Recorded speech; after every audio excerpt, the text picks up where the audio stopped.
Hi learners, welcome to the School of Exercise Science. I am Rohit, an A certified personal trainer. इस channel पे मैं वो सारी चीज़ें आपसे डिस्कस करूँगा जो मैं रेगुलरली एक्सरसाइज साइंस में सीखता हूँ और साथ ही साथ मैं ACPT को कवर करूँगा. So let's proceed without further ado.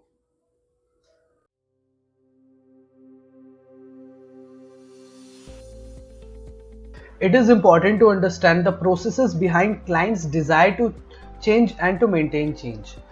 तो आगे हम पढ़ने वाले हैं प्रोसेस कैसा रहता है, चेंज का कैसे होता है और बहुत ये बता रहा है कि बहुत इंपॉर्टेंट है समझना कि क्लाइंट का बिहेवियर चेंज कैसे है, उसको मेंटेन कैसे करना है, right. This necessitates that being aware that people rely on different cognitions and strategies based on specific stage they are in. So इसका मतलब है लोग मतलब उनकी जो समझ होती है या फिर वो जिससे समझते हैं, चीज़ों को देखते हैं और या फिर स्ट्रैटेजीज होती है वो अलग होती है, यानी डिफरेंट स्टेज में डिफरेंट तरह की सोच, राइट, और स्ट्रैटेजीज भी to move forward and progress through the stages of change. तो धीरे धीरे जब वो एक स्टेज से दूसरे स्टेज जाते रहेंगे तो उनकी कॉग्निशन भी चेंज होती रहेगी और उनकी स्ट्रैटेजीज जो है वो भी बदलती रहेगी. The processes presented in table 3.2 can be categorized as either cognitive processes or behavioral processes. मतलब 3.2 में जो प्रोसेस दिया गया है चेंज का, राइट, वो कह रहा है या तो कॉग्निटिव उसको कह सकते हैं या तो बिहेवियरल कह सकते हैं. कॉग्निटिव प्रोसेस होता क्या है? Which results in new way of thinking that reinforce motivation to change. Yes, so हर एक स्टेज में एक नए तरह की थिंकिंग होती है, राइट. और behavioural change which supports the behaviour change process. बोलने का ये मतलब, देखो, कॉग्निटिव प्रोसेस का क्या मतलब, बेसिकली अब क्लाइंट कैसे सोच रहा है, राइट, नए तरह से सोच रहा है, सोच चेंज होते रहती है हर एक स्टेज में, राइट. और यहाँ पे है एक बिहेवियरल प्रोसेस. अब सोच तो चेंज हो रही है, बिहेवियरल प्रोसेस का क्या मतलब, बिहेवियरल प्रोसेस का मतलब जो ज्यादा एक्शन ओरिएंटेड है, राइट. सो कॉग्निटिव वाला है थिंकिंग ओरिएंटेड ज्यादा है और बिहेवियरल प्रोसेस मतलब कि एक्शन ओरिएंटेड है, मतलब सोच भी बदली. अब बिहेवियरल चेंज में क्या होगा, क्लाइंट एक्शन भी लेगा, एक्शन भी बदलेगा अपना.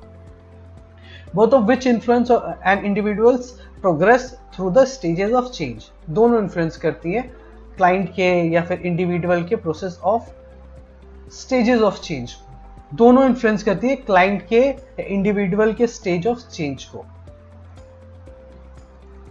So cognitive process results in new way of thinking and reinforce a client's motivation to change. ठीक है, नई तरह की सोच और क्लाइंट को reinforce करती है कि मोटिवेट करती है कि आप चेंज होइए. Some examples of clients' cognitive processes include, examples दिए हुए क्या क्या होते हैं, receiving information on the benefits of changing a specific behavior. राइनी, क्लाइंट जब इंफॉर्मेशन रिसीव कर रहा है बेनिफिट्स, चेंज होने के बेनिफिट्स को लेके, राइट, या किसी पर्टिकुलर स्पेसिफिक बिहेवियर का अगर मैं अडॉप्ट कर लेता हूँ तो उसका बेनिफिट्स क्या है, राइट. तो कॉग्निटिव यानी उनको मोटिवेशन मिलेगा, उनका सोचने का तरीका बदल सकता है. एग्जाम्पल क्या है, physical activity can be good for mental health not just for weight loss.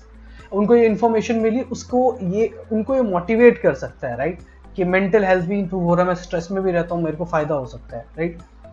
तो ये cognitive kind of cognitive process को कहते हैं जो चेंज का होता है. Having an emotional change of heart to ignite a drive for change, right. किसी तरह का इमोशनल चेंज हुआ, यानी भावनाओं से उत्पन्न हुआ, राइट, कि मतलब अब मेरे को चेंज होना पड़ेगा. एग्जाम्पल क्या दिया हुआ है, being influenced by a close relative with cardiovascular disease to reevaluate one's own dietary habits. मान के चलो कोई है फ्रेंड में, रिलेटिव में, जिसको कार्डियोवैस्कुलर डिजीज है और क्लाइंट को लग रहा है हमारा लाइफस्टाइल ऑलमोस्ट सिमिलर है, ये भी एक्सरसाइज नहीं करते, इनका भी मतलब वही हेल्दी हैबिट नहीं है ईटिंग का, तो वो कंपेयर कर सकते हैं आपको, या फिर उनको देख के ये सोच सकता है कि इनको भी हुआ है, ये नहीं थे हेल्दी, खाना नहीं खाते थे, एक्सरसाइज मुझे करने चाहिए, आउट ऑफ इमोशंस कि मुझे ना हो जाए. तो वो आउट ऑफ इमोशन भावनाएं जो है वो तैर रही है दिमाग में, तो वो सोच रहे हैं कि मुझे भी करनी चाहिए. Considering how one's behaviour affects others. मतलब मान के चलो क्लाइंट को समझ में आता है कि किसी एक का जो मेरा बिहेवियर है ना दूसरे को भी इफेक्ट कर रहा है, मेरा बिहेवियर मेरे बच्चों को भी इफेक्ट करेगा, मेरा बिहेवियर मेरी फैमिली, मेरे माँ बाप या फिर मेरी पत्नी, उनको भी करेगा इफेक्ट। तो एग्जाम्पल यहाँ पे क्या दिया हुआ है, how being a positive role model for engaging in physical activity affects a child perception of being physically active.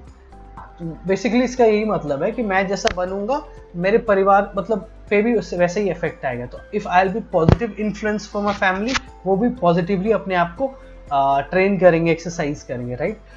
So developing a self image based on one's own vision, values and goals for life. Basically अपने आप को आप कैसे देखते हो, अपने आप को अगर आप एक लीडर की तरह देखते हो कि मैं हूँ तो मैं करूँगा तो इम्पैक्ट होगा, मैं करके दिखाऊंगा लोगों को, तो ये जो जज्बा होता है, ये जो वैल्यूज लाइफ का होता है, ये गोल्स आपके लाइफ का, या फिर मैं अचीव करूंगा, एटलीस्ट मैं 10 किलो कम करूंगा 3 महीने में या 5 महीने में, 4 महीने में, जो भी जितने भी महीने में मैं करके दिखाऊंगा।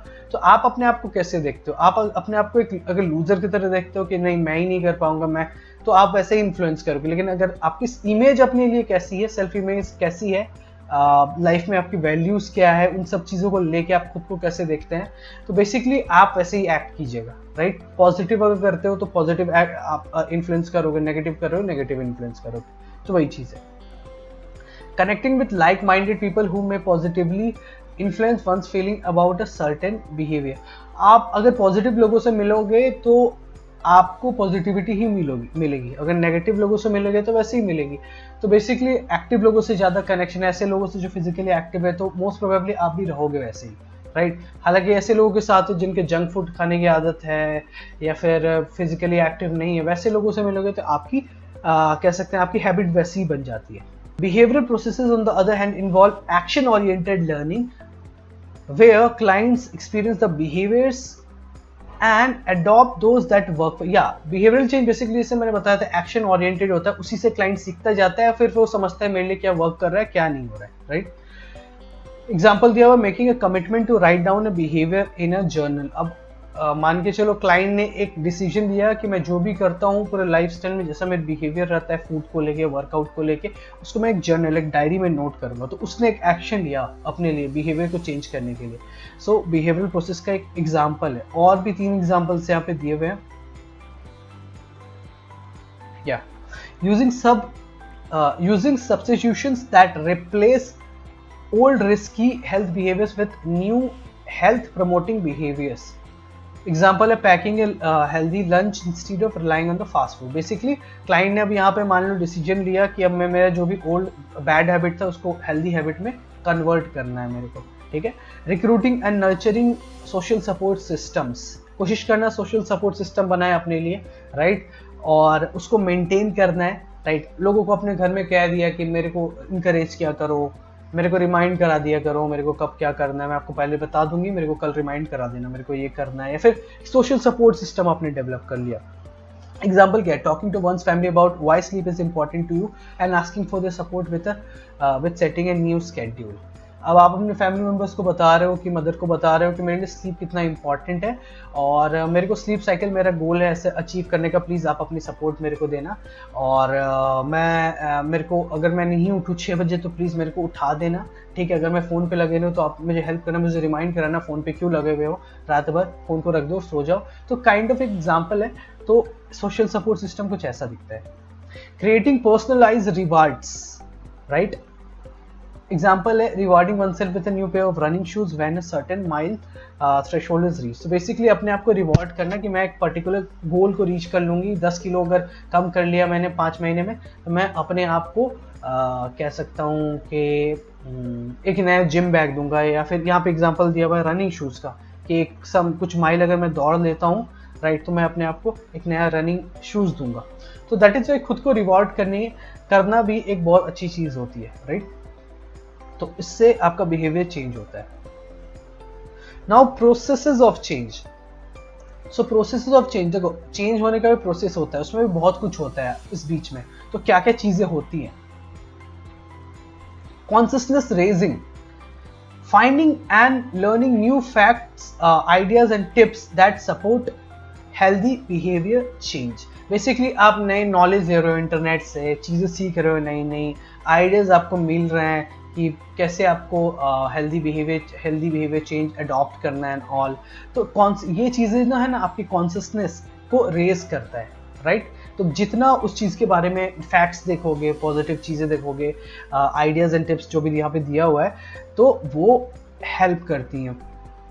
Dramatic relief, experiencing negative emotion because the negative behavior is perceived to be problematic, then feeling relief from deciding to change.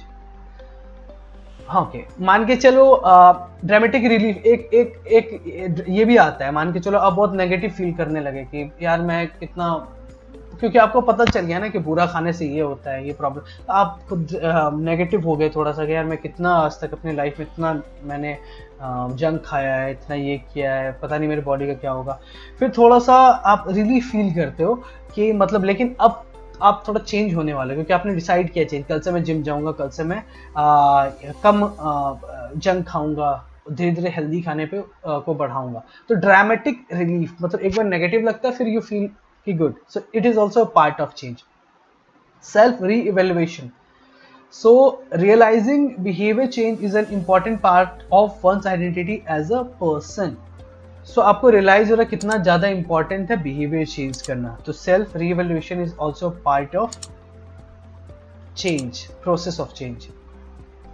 Environmental re-evaluation, realizing how the behavior influences the environment, especially the person's social environment. तो ये आपको realise होना ये कितना important है लोगों का social, social आपका जो इन्वायरमेंट होता है, कोई भी इन्वायरमेंट, स्पेशली सोशल इन्वायरमेंट, आपके आसपास का माहौल कैसा है वो आपको अफेक्ट करता है। सो ये भी आपको मतलब प्रोसेस ऑफ चेंज में आपको ये समझ आना स्टार्ट हो जाएगा। Self liberation, deciding to change and experiencing a new belief in the ability to change. आपने डिसाइड किया कि मुझे चेंज करना है एंड आपको बिलीव हो रहा है कि हाँ मेरे पास ये एबिलिटी है कि मैं चेंज हो सकता हूँ, right. Helping relationships, seeking and using social support for behaviour. वही आप सोशल सपोर्ट को हेल्प घर पे बता दिया कि सोशल सपोर्ट आपको चाहिए, तो उसकी आप हेल्प ले रहे हो आप बिहेवियर चेंज करने के लिए। Counter conditioning, substituting healthy behaviours and cognition for the unhealthy behaviour. So basically आपकी जो अनहेल्दी जो भी चीज़ रही है आज तक, उसको आपको रिप्लेस करना है हेल्दी बिहेवियर से, हेल्दी कॉग्निशन से।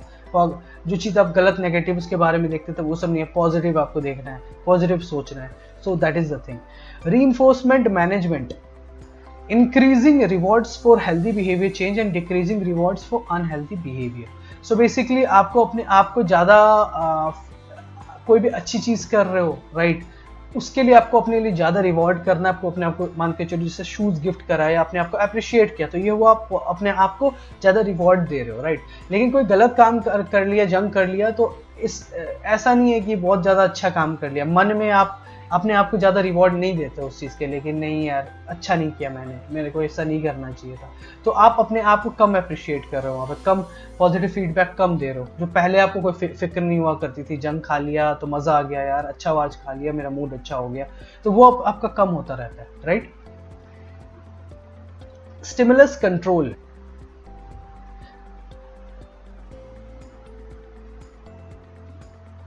removing reminders and cues to engage in unhealthy behaviors and replacing them with reminders cues for healthy behavior.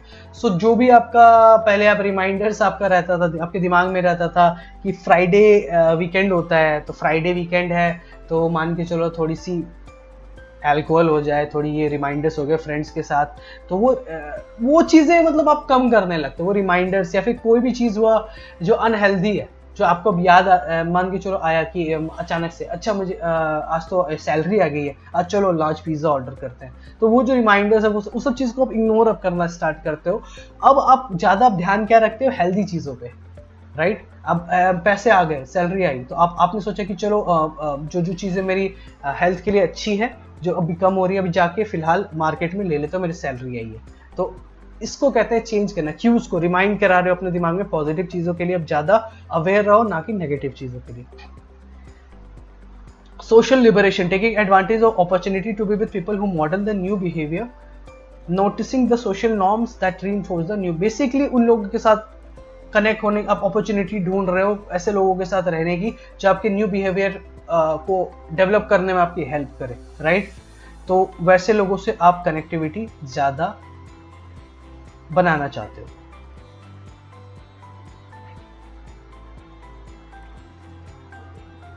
here is the third component of TTM, that is self-efficacy. The degree to which an individual believes he or she can successfully perform to a given behavior, right? कितना विश्वास है किसी को मैं particular काम कर सकती हूँ, नहीं, खुद पे विश्वास, ये काम मैं कर सकती। ट्रेडमिल पे मेरे ट्रेनर ने बोला है मेरे को 6 के स्पीड पे भागना है आधे घंटे तक, क्या मैं कर सकता हूँ? मेरा विश्वास है कि मैं कर सकता हूँ, तो मेरी सेल्फ एफिकेसी हाई है। अगर नहीं तो लो है। As people learn behaviors, they are influenced by cognitive and personal factors. तो लोग जब नए बिहेवियर को लर्न करते हैं तो कौन कौन सी चीजें जो उनको इन्फ्लुएंस कर रही है, राइट? तो पहला है cognitive and personal factors such as knowledge, outcome, expectations and attitudes. उनका नॉलेज क्या रहा है, राइट? किसी चीज को लेके उनका नॉलेज कैसा रहा है, राइट? मान के चलो किसी चीज को अगर लेके नॉलेज है कि करना कैसे है, क्या नहीं करना है, राइट? तो बिहेवियर चेंज होने में आपको हेल्प मिलेगा। आउटकम अगर एक्सपेक्टेशन सेटिंग दिमाग में रियलिस्टिक है कि मेरे को 1 महीने में 2 ही किलो कम होगा, 10 किलो नहीं, मतलब 2 kilo is achievable, 10 kilo is not achievable, it's not healthy also. तो एक्सपेक्टेशन सेटिंग, आउटकम एक्सपेक्टेशंस क्या होनी चाहिए वो दिमाग में अगर रहे, एंड एटीट्यूड, उनका एटीट्यूड कैसा है काम करने के लिए, राइट? तो इसको हम कहते हैं कॉग्निटिव एंड पर्सनल फैक्टर। ये सारे चीजें, एटीट्यूड पॉजिटिव है कि हाँ कर लेंगे, कोई दिक्कत नहीं, बैरियर्स आएंगे उनको भी हम फेस करके कर लेंगे। तो ये जो चीजें हैं ना, ये अफेक्ट करती है किसी के भी नए बिहेवियर को लर्न करने में। सो बिहेवियरल फैक्टर्स का मतलब बेसिकली कि क्लाइंट कैसा बिहेव कर रहा है अब उसको लर्न करने में। मान के चलो उसको सबसे पहले उसकी सेल्फ एफिकेसी कैसी है, अपने बारे में क्या सोचता है वो, मतलब एबिलिटी, और कैसा कॉन्फिडेंट महसूस करता है कि नहीं वो कोई काम करने को।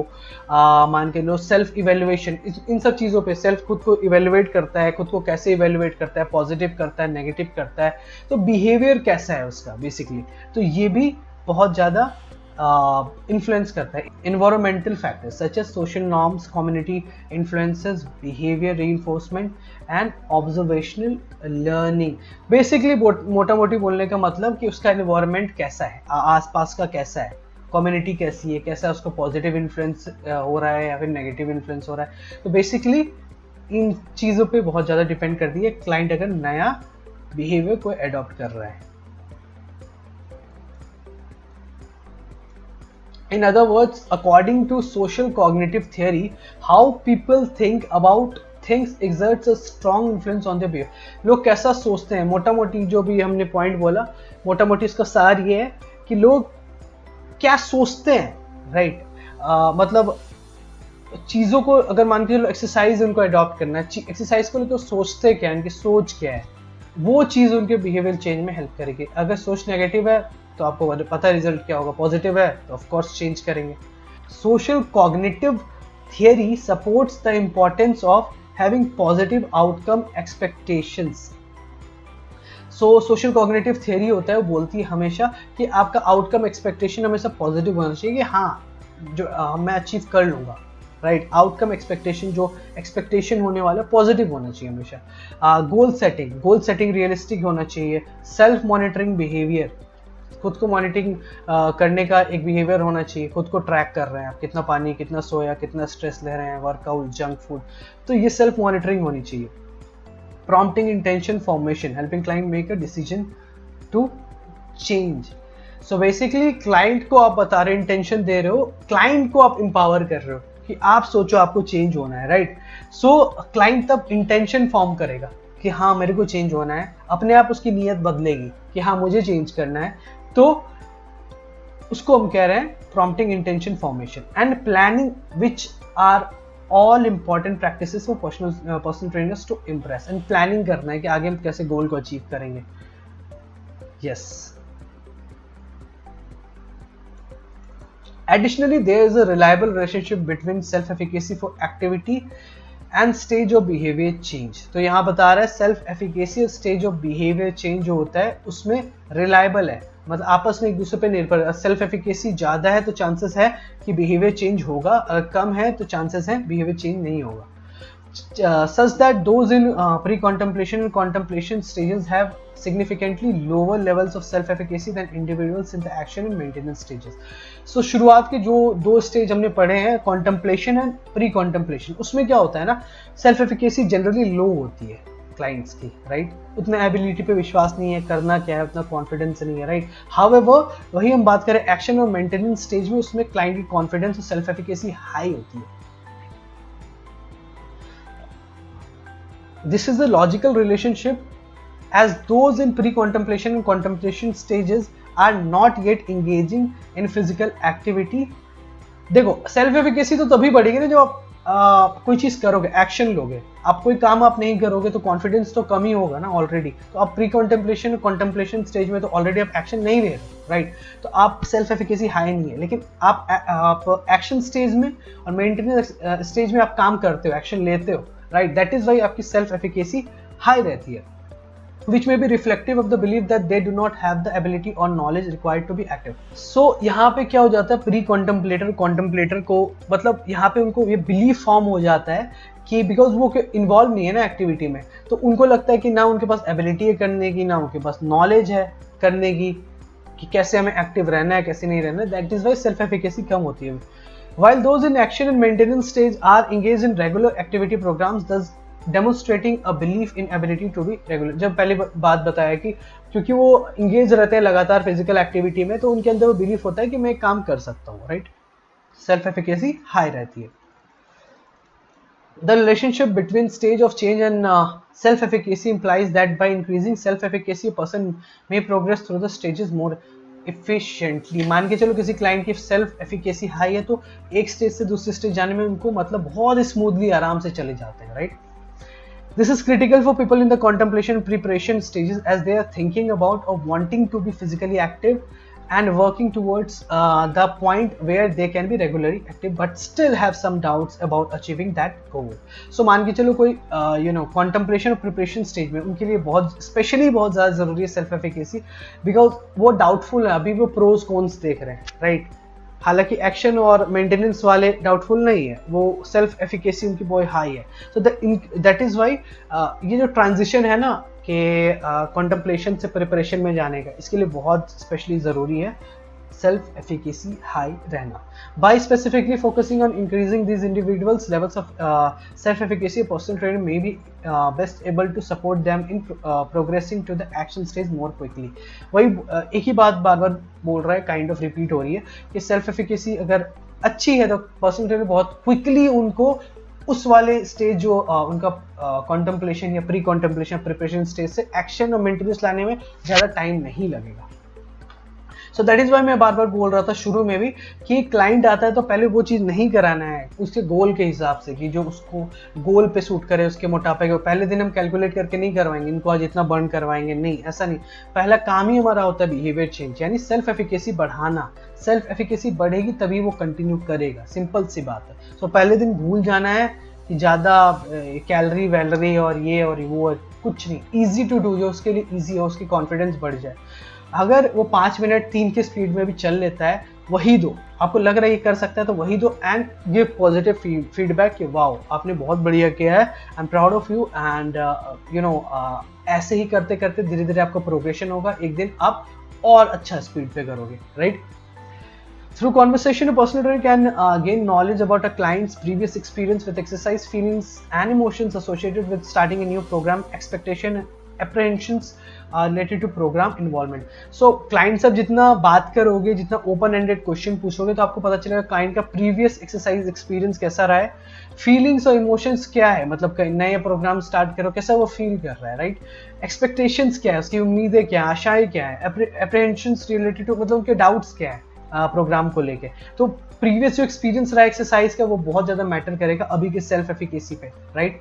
सो अगर पहला एक्सपीरियंस उतना अच्छा नहीं रहा है, मान के चलो वो ट्रेनर उसको एक्सरसाइज करवाया 6 की स्पीड में या 8 की स्पीड में ट्रेडमिल पे चलवाया, वो गिर गया, पैर स्लिप हो गया उसका, तो एक्सपीरियंस कैसा रहा, खुद पे कॉन्फिडेंस भी चला गया होगा. सो दैट इज वाई हमें करना ही नहीं, हम एकदम लो कर देंगे स्पीड, हम साइकिल पे करवाएंगे, राइट? जो वो कर सकते हैं जहाँ वो कॉन्फिडेंस फील करे. फीलिंग क्या है, मतलब कैसा फील कर रहा है नया प्रोग्राम अगर वो अडॉप्ट कर रहा है, तो बोल रहा है कि मैं बहुत नर्वस फील कर रहा है, तो उसको काम डाउन करवाना है, राइट। वो बोल रहा है कि हाँ समवॉट न्यूट्रल या फिर अच्छा महसूस कर रहा है तो आप करवा सकते हो, ठीक है। तो वैसे ही आपको पता करना है एक्सपेक्टेशन क्या है उसकी, उम्मीदें क्या है, आपको जानना बहुत जरूरी। अनरियलिस्टिक रही तो आपको बताना है रियलिस्टिक क्या है, राइट। एंड अप्रहेंशंस, को डाउट रहे तो उसको क्लियर करना है। And potential barrier for program adherence, तो बेसिकली आप ओपन एंडेड क्वेश्चन पूछोगे तो आपको पता चलेगा कि बैरियर क्या क्या है। एक्सरसाइज करने तो बोलेगे मेरे को सुबह नहीं उठा जाता है, तो आपको समझ में आएगा अच्छा ये बैरियर है। तो आप बता सकते हो घर पे आप कोई है तो उनको बोलो कि आपको सुबह उठा देने, वो 6 बजे उठती है तो आपको भी 6 बजे उठा देने। अलार्म लगा लो, ठीक है, एक नहीं तो 2-3 अलार्म लगा लो घड़ी, तो आप उनको सॉल्यूशन दे सकते हो वहाँ पे, है ना।